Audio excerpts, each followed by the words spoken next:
அடுத்ததாக பார்க்கக்கூடிய ராசிக்காரர்கள் கன்னியா ராசிக்காரர்கள். பெருமையாக அனுகூலத்தை பெறக்கூடிய ராசிக்காரர்கள். தைரியத்துடன் முன்னோக்கி செல்லக்கூடிய ராசிக்காரர்கள். கோளர் பதிகத்தை தினமும் கேட்கக்கூடிய ராசிக்காரர்கள். சிவாலயத்தில் அபிஷேகமும் வில்வ இலையும் கொடுக்க நன்மைகளும் சந்தோஷங்களும் ஏற்படக்கூடிய அமைப்பை பெறக்கூடிய ராசிக்காரர்கள்.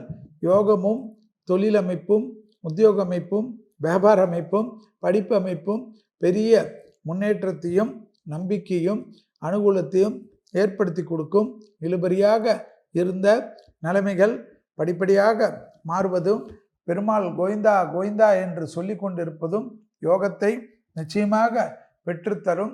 Vitamin deficiency, calcium deficiency, allergy deficiency என்ற இந்த பிரச்சனைகளிலும் மன வருத்தங்களில் அதீத கவனமாக இருப்பது முக்கியம்.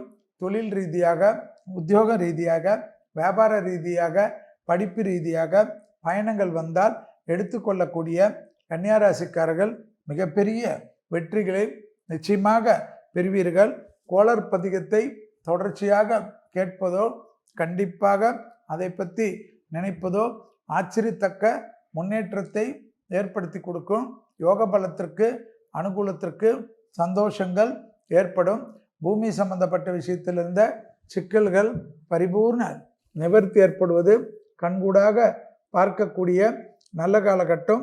தொழில் உத்தியோகம் வியாபாரம் படிப்பு சம்பந்தப்பட்ட இழுபறியாக இருந்த நிலைமைகள் எல்லாம் மாறுவதும் தொழிலில் மாற்றங்களை எதிர்பார்த்திருப்பதும் ப்ரமோஷன் எதிர்பார்த்திருப்பதும் கண்டிப்பாக கன்னியாராசிக்காரர்களுக்கு கிடைப்பது ஆச்சரியத்தக்க முன்னேற்றத்தை ஏற்படுத்தும்.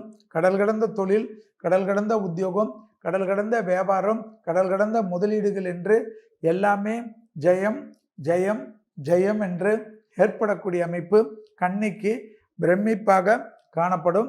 குடும்பத்தில் மட்டும் சிறிது கோபதாபம் இல்லாமல் குடும்ப விஷயத்தில் வெள்ளை கொடி காட்டாமல் வெள்ளை பெட்ஷீட்டை காட்டிக்கொள்ளக்கூடிய கன்னியாராசிக்காரர்கள் ஆச்சரியமும் அனுகூலமும் சந்தோஷமும் ஏற்படுத்தி கொடுக்கும். யோக பலத்தை அதிகமாக பெறக்கூடிய ராசிக்காரர்கள் கன்னியாராசிக்காரர்கள்.